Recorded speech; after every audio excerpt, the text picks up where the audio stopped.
Hey guys, this is the video that'll go along with the business cycle model for macroeconomics for chapter 5. So you want to definitely watch the YouTube video that has the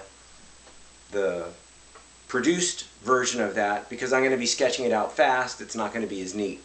So take a look.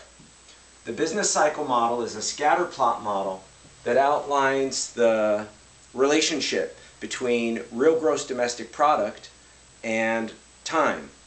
Real gross domestic product is the output that the economy can produce, but it's adjusted for inflation. Inflation is an increase in the general level of price, and when we say that something is in real terms, we're saying that it has no inflation in it at all, that all the inflation has been adjusted out of it. So it's like putting everything in 1 year's dollars. For example, if you put things back into the dollars when I was born, a brand new Cadillac probably cost about $5,000. Now a brand new Cadillac costs $50,000.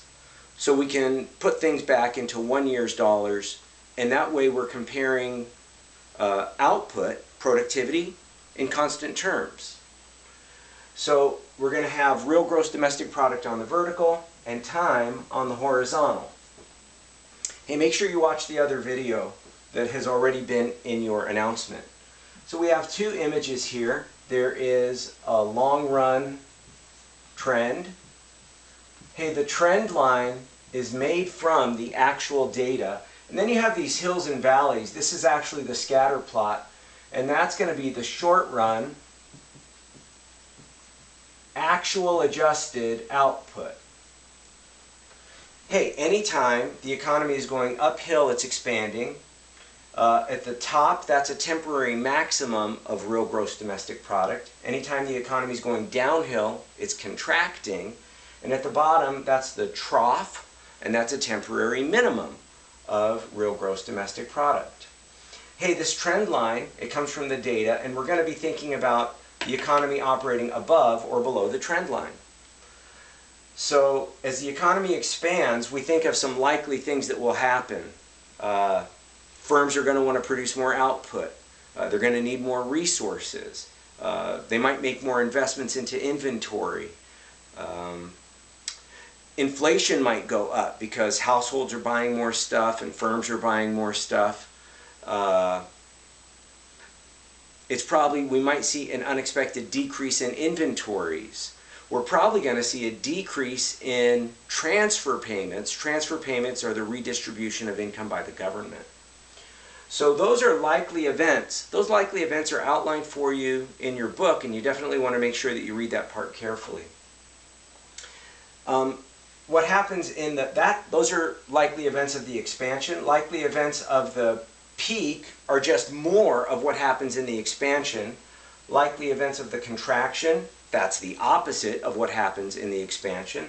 And likely events of the trough, or the depression here, those are the opposite of the peak. Make sure that you watch the video on this, that you understand it, because it's way better than the one that I've just sketched out. So I'm going to be referring to above the trend line and below the trend line. Hey, just for fun, if we're right at the trend line here, like if the economy is operating right on the trend line, it's operating at the natural rate of output. The natural rate of output means that it's producing at its potential. At the natural rate, there's no tendency for inflation to rise or fall. There's no tendency for inventories to rise or fall. There's no tendency for unemployment to rise or fall. It's all natural. So we'll be referring to above the trend line and below the trend line. And remember, when the economy is at the trend line, it's at full employment. It's at the natural rate of income and output.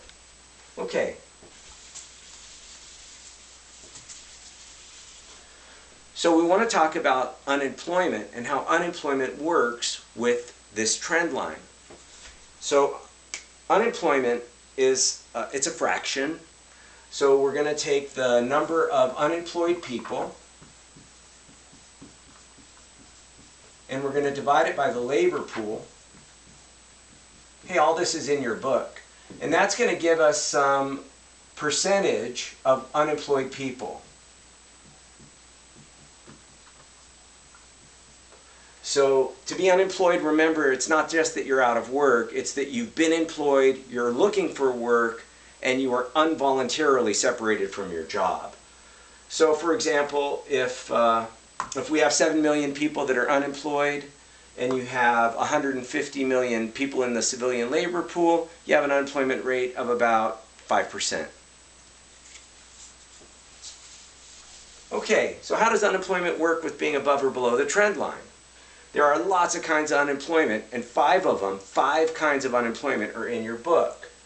You have the unemployment rate, which we just described. That's in your book. I think it's just the little u. And then you have frictional unemployment, very funny. And we have structural unemployment.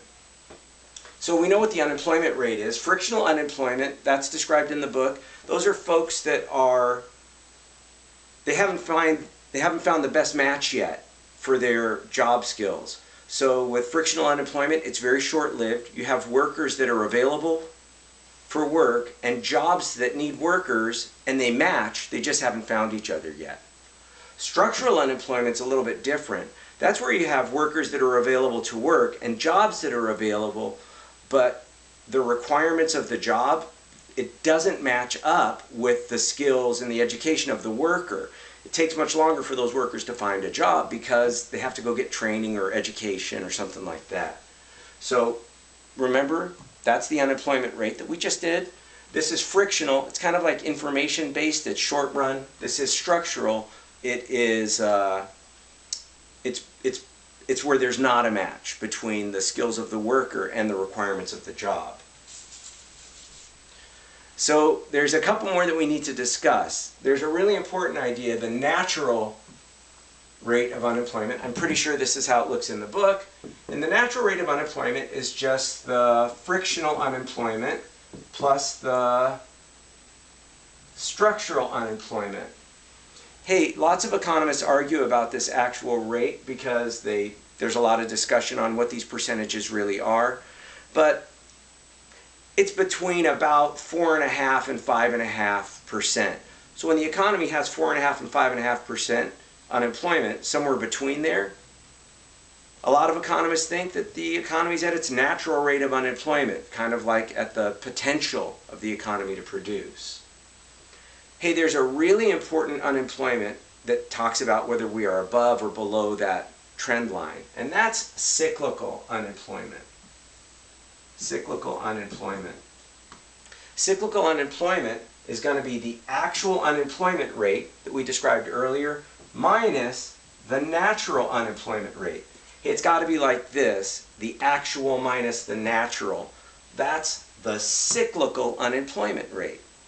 The natural, that's about 4.5 or 5.5, and then the actual, that's whatever it is. So if you take actual minus natural, that's going to be your cyclical. So here we go. When you're looking at a business cycle model, you guys have to really label yours all the way. I'm taking a lot of shortcuts. When you're looking at your business cycle model,